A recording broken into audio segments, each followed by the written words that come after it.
Okay, for today I'm going to try something a little bit different, and I'm going to talk about kind of the daily framework that I want people to have in mind as they're going through recovery. And I call this the three-walled prison. So, here's my typical patient, not too happy, okay? Finding themselves stuck struggling with chemical dependency. And the way that I say it is that you're trapped inside this prison of chemical dependency. But you don't have to break through one wall. You don't have to get through one gate to get out of prison. You have to get through three different walls to escape from this prison of chemical dependency. Okay? And so, while a lot of my patients struggle with opioid dependence, this is also true for, meth or alcohol or what have you. So this first wall right here, to get through this one, okay, we need to control withdrawal.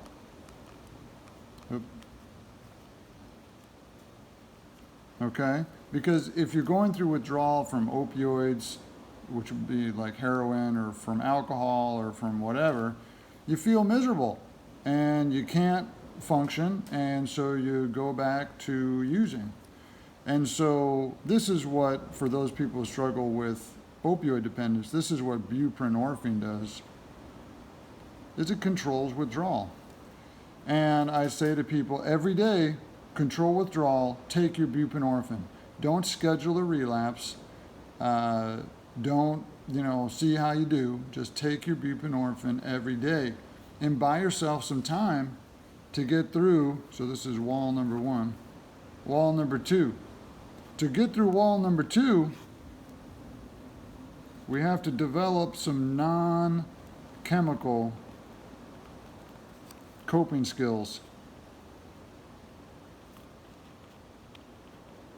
So that when you feel stressed out, when you're feeling overwhelmed, when you're feeling like you need some relief or some sort of emotional escape or what have you that, commonly people would obtain from using whatever their drug of choice is, they can get these skills going instead. And it's not just one thing, because the skill you're going to use to deal with not enough money in the bank is not the same that you're going to use to deal with, that one problematic coworker or relationship problems or, feeling guilty about, what you did in the past or, whatever it is that's, going on upstairs in that inner dialogue.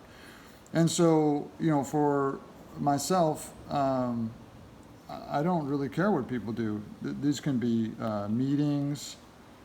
This can be a counselor.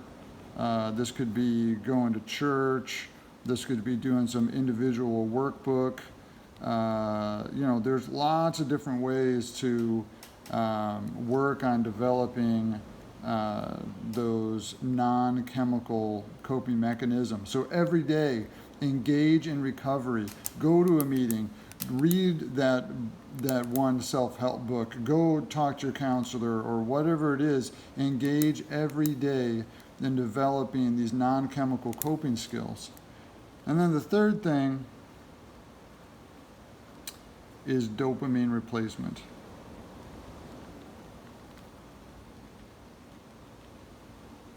And so I had a patient tell me that his plan was to kick opioids, but just going to his girlfriend's house and just locking himself in there for 3 weeks.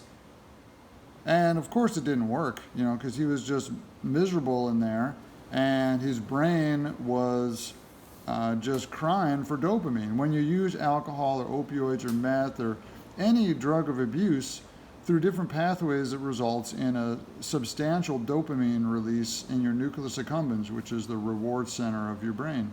And so when you stop using, your brain is like, where's my dopamine? And the craving can be incredibly intense.